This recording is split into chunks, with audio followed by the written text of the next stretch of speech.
guys are guilty?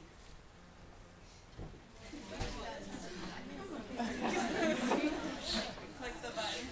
Can you hit next? Oh, damn. Alright, this one I need you guys to bring out your phones.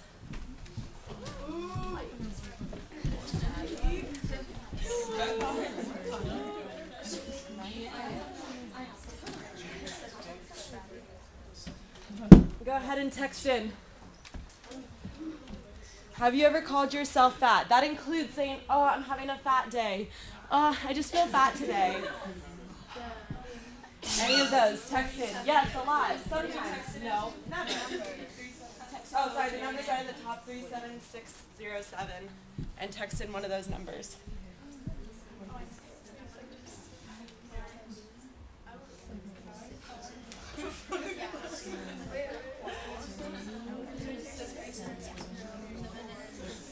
Oh! It's changing!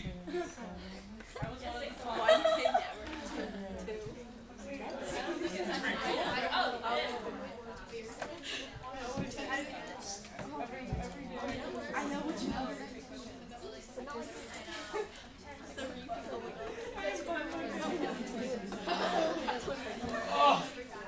You guys are mean!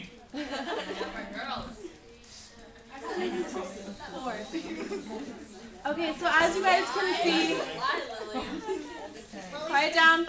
So as you guys can see, we have a lot of people that are pretty guilty most of the time. A few of you, you guys are rock stars, I don't know, but a lot of us do this on a daily basis.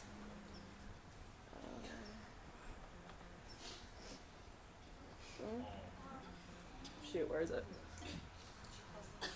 I don't know, it didn't have a screen. Can you come up here and figure it out? I don't know how to work computers. Okay, so now I want you guys, with the sheet of paper that I gave you, please write down one thing that you don't like about yourself. And that means physically. Because physically, I don't want you to say that your mouth area is not like it. Do you have articles? I have articles.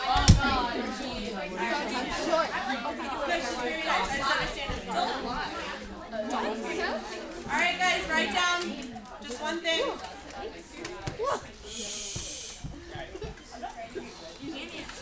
That's fine, that doesn't matter. No one's gonna see it. It's just for your own personal healing process.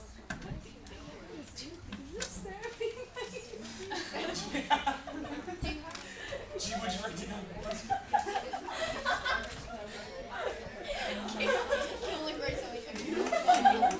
Just write one thing down. Okay, so hello. My name is Samantha Scardino. I'm a Cal State University Northridge student. I'm also a Thousand Oaks alumni. And I'm self-conscious about my stomach. Hi guys, I'm Giselle, also a CSUN student, and I hate my arms. Hello ladies, my name is Christine Chavardian. I'm also a CSUN student and I hate my thighs. So today we're going to be talking to you about what fat talk is, how it happens, how it affects everyone, and how to stop focusing on the negatives and start focusing and educating you guys on the positives and what being healthy truly means. So now I'm going to transition and have Giselle talk to you about the instigation that happens every single day with fat talk. Alright, so today my hope is to give you guys some facts that'll open your eyes to the ways we instigate the issue at hand every single day. We do that by talking about others, talking about ourselves, and putting the media's image of healthy on an unattainable pedestal. To rid ourselves of low self-esteem and negative images of ourselves, we need to put all of this to an end. So starting with talking about others, I want to give you guys some unbelievable facts from a YouTube video made by one of the sororities at our school. Delta Delta Delta hosts a Fat Talk Free Week every semester to promote positive body images. Hopefully these facts will make you think twice before you think about calling somebody fat. The first fact is 54% of women would rather get hit by a truck than be fat. Ladies, look to your left, now look to your right. One of those two women fall into this statistic.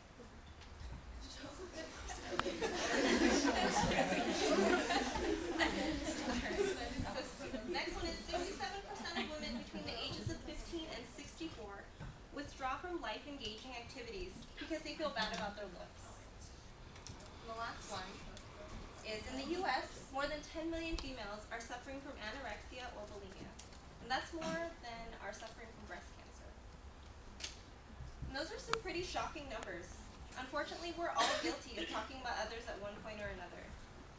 But what we don't consider is how it makes them feel, or in turn how it would feel if they were talking about us. Which brings us to the next form of instigation, which is talking about ourselves. And I know for a fact that I'm included, but we're all guilty of looking at ourselves in the mirror sometimes and not liking what we see. But that didn't stop us from going out that night or wearing that cute top, and it shouldn't. But I bet that thought lingered throughout the night and carried on into the next day. And when you looked at yourself in the mirror the next day, you felt the same way you did that night before. This creates a habit of negatively perceiving ourselves. I found a good tip from nationaleatingdisorders.org, and it was to keep a top 10 list of things you like about yourself, things that aren't related to how you look, or things that aren't related to how you weigh, I'm sorry. Things like, my smile looks nice, or this dress really brings out the color in my eyes, or I love the way I look in this top.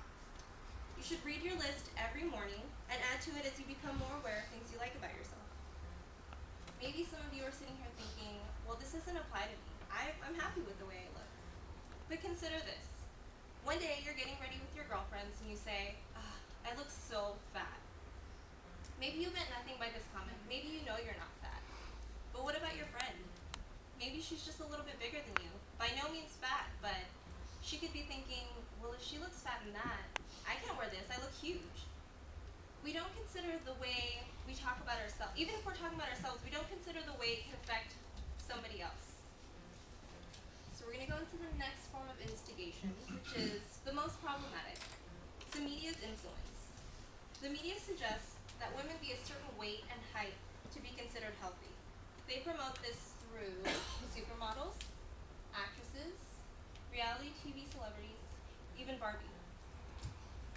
The picture on the right is what the actual Barbie doll looks like, and the picture on the left is what Barbie would look like if her measurements were actually proportional, and if she were to be a normal human being, she would be able to function.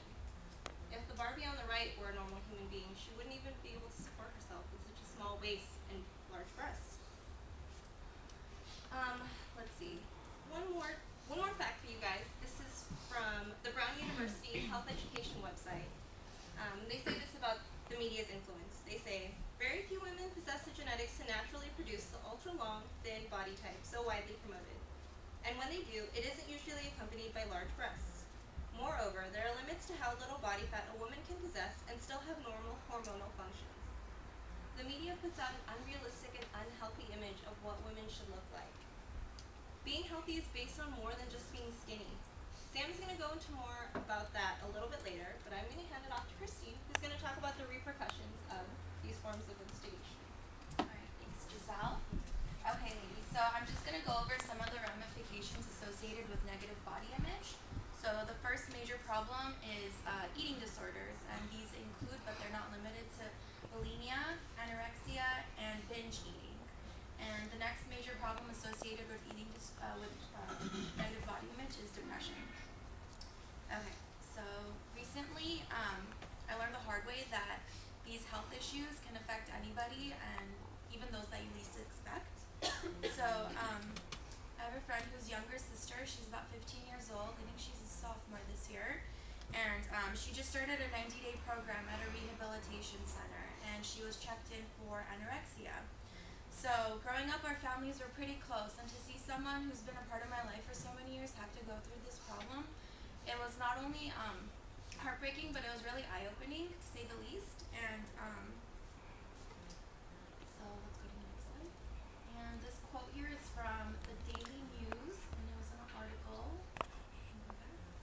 So it says, eating disorders are a mental health issue with devastating effects on one's physical health and quality of life.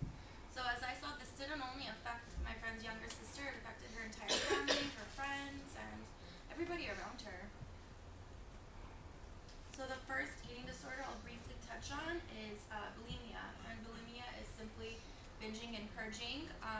The bulimic will eat however much food they want, and they will get rid of it in not the healthiest of way. They'll either do that by self-induced vomiting, or by taking laxatives or diuretics. And according to the Department of Mental Health, 95% of bulimics are girls. And approximately 2 to 3 of every 100 women that suffers from this disease, 2 to 3 of every 100 women suffers from this disease. So these statistics are pretty alarming. And the next eating disorder I'll briefly touch on is anorexia. And the literal meaning for anorexia is loss of appetite. And people with anorexia, they usually have distorted self-body image. And that's when like someone who's really skinny will look at themselves in the mirror and be like, oh my gosh, I'm such a fat cow. And then they're really not though. It's an actual like mental issue. Their mind is telling them one thing and they're actually seeing something else in the mirror. And here's another statistic. So 1 in 200 women suffers from anorexia. And in a study done by the National Association of Anorexia Nervosa and Associated Disorders, it was reported that 20% of women with anorexia will die from complications due to from the eating disorder itself, from heart problems they acquire from the disorder, or suicide, which will be a result of depression, which is the next topic I'll touch on. Yeah, this was one of the first cases of anorexia. Alrighty. And binging. So binging is actually one of the most common forms of eating disorder, and binging is essentially like bulimia, but without having to get rid of the food after. So the binge eater will eat a large amount of food in a very, very short amount of time, but they won't get rid of the food. So they'll either starve themselves for a week, and then the weekend they'll have like a binge eating fest. And they think they're not going to gain any calories from that, but they totally will. So yeah, binge eating is overeating, and a person with BED has very similar drives and feelings as someone with bulimia. That's kind of what it looks like. Okay, and that brings me to depression. Okay, so depression is kind of like a two-way street when it comes to eating disorders. They go hand in hand. Eating disorders may lead to depression, and depression may lead to eating disorders. And some of the warning signs with someone who may be depressed is that they are constantly sad, or they lost interest in things they once found enjoyable in life, and they have decreased energy, they don't want to go out as much, do the activities they once used to do, and poor appetite or overeating, which could ultimately lead to the eating disorder. Alrighty, now that we're all aware of the ramifications associated with negative body image, I'm going to pass it off to Samantha, who's going to give us a more positive outlook on body image. Well, first I want to show you guys a little video. I don't know if you guys are have seen it, but it's the Dove Real Beauty. How do you do this? I always thought people were so cute. I have the little cheeks that are rosy, but mine are pretty plain. I always choose one of these. You get to choose one of those. Say I would want fuller lips. I just clicked on the YouTube video. So just click one of those. There you go.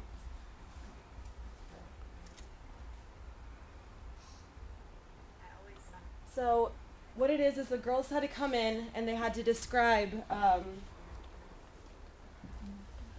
They had to describe, go ahead and start it. They had to describe themselves to another person, and that person would draw them without looking at them, kind of like, those crime sketches. Then a stranger came in and they did the same thing, and this is showing the differences between what they thought.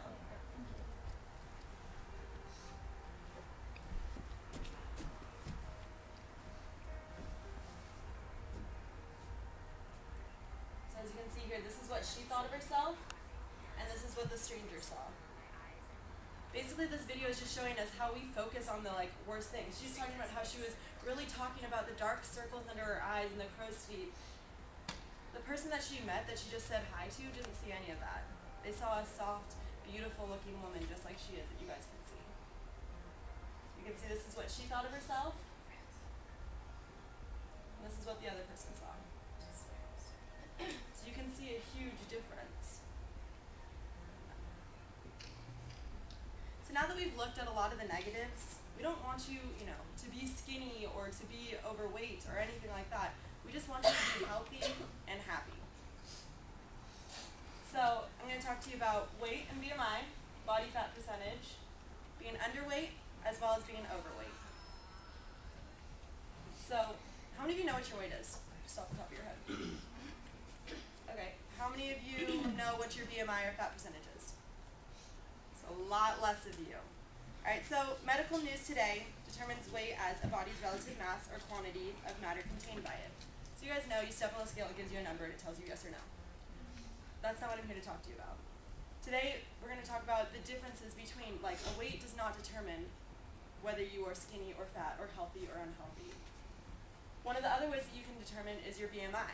So your BMI stands for Body Mass Index. It's a statistical measurement, also for medical news today. It is a statistical measurement derived from your height and weight. So you can see the height here and the weight here, and then it's color coordinated as to which one. Again, this is not 100% accurate because it does not take into account your fat percentage. So girls with large breasts doesn't take into account that. Or guys, soccer players, you guys have the muscles and everything, you get the soccer tumors, I know, I've been there. But it doesn't take into account muscle. Someone who is a lot, maybe around the same size, but maybe not quite as fit as me, is going to have a lower BMI than I am. However, this is a little bit more than a weight. As you can see, it's a range of numbers and not just one number on a scale.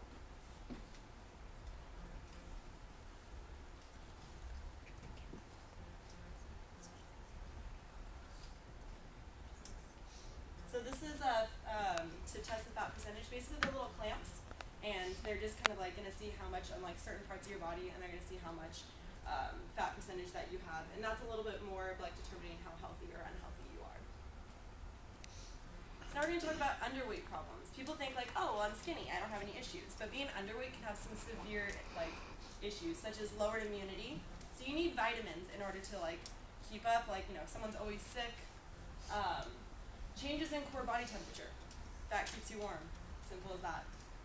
Obviously, you don't need an excess amount of it, but the normal amount that a woman should have. Nutrition deficiencies. So this is anything from calcium, which has to do with your bones, there are certain things that you can eat or drink to be able to help that, such as fat-free milk or broccoli or almonds.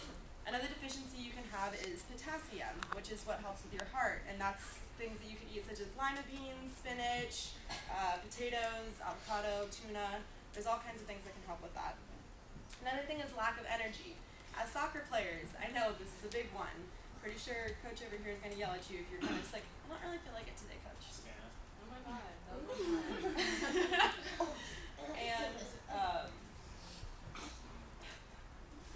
And compromised fertility. I know this doesn't really affect any of you guys now, but when the time comes where you do want to settle down and have children, if you are underweight, you do not have the nutrients to be able to have a child, or even to possibly menstruate on a regular basis. So problems with being overweight. According to the Center of Disease Control and Prevention, overweight is defined as a BMI of 20 or plus and obesity as 30 or plus. So some of the overweight problems: coronary heart disease, type 2 diabetes, cancers of all sorts, hypertension, just high blood pressure. You're good. Having a stroke, liver and gallbladder disease, sleep apnea and respiratory problems, as well as osteoarthritis, which is a degeneration of cartilage. So again, soccer players, not the best thing, trust me, I know, knee problems over here. And gynecological problems, another thing with being able to have kids. Now, I know you guys are all soccer players. Oh yeah, this is a picture of being underweight or overweight. So according to healthyliving.com, both are important to be able to make sure that you maintain this positive and healthy body image. It does not mean being skinny or being overweight. There is a huge, very huge medium in the middle. Now, I know you guys are all soccer players. You guys are running, I'm sure, on a daily basis. You're I'm in good shape. I don't need to worry about this. But let me tell you, as a former 1,000X soccer player, I tore both my ACLs. I couldn't work out for about 2 years. And I had to completely relearn working out when I'm not being forced to. as well as healthy eating habits. And I learned it the hard way. I did gain a lot of weight right away, and I was very unhappy with myself. But I learned how to keep it up with physical therapy and, again, healthy eating habits. And you guys, like, this is important for you guys to learn. You guys are women. You know, some of you may play soccer forever, and that's fantastic. But if you don't, you have to learn these habits just like I did. So now, just gonna go over what we've already learned. Celebrate what you have. You don't need to focus on what others are, having. You don't need to look at what the media has in order to support what you think is beautiful with yourself. Remember that list. Think about what you think is beautiful. Remember what you say can affect others. So remember, what you say can affect others in the sense that they could possibly go into a depression spiral, or look out for the warning signs of depression or eating disorders. It happens on a daily basis. It's happened to girls here. And again, skinny does not mean healthy. Healthy is a healthy body image, like I talked about with the nutrients and having a healthy BMI and fat percentage. So thank you very much. My name is Samantha. Why don't you take that note? Crumple it up. My name is Samantha, and I love my womanly curves. My name is Christine. Thank you everybody for listening, and I love my smile.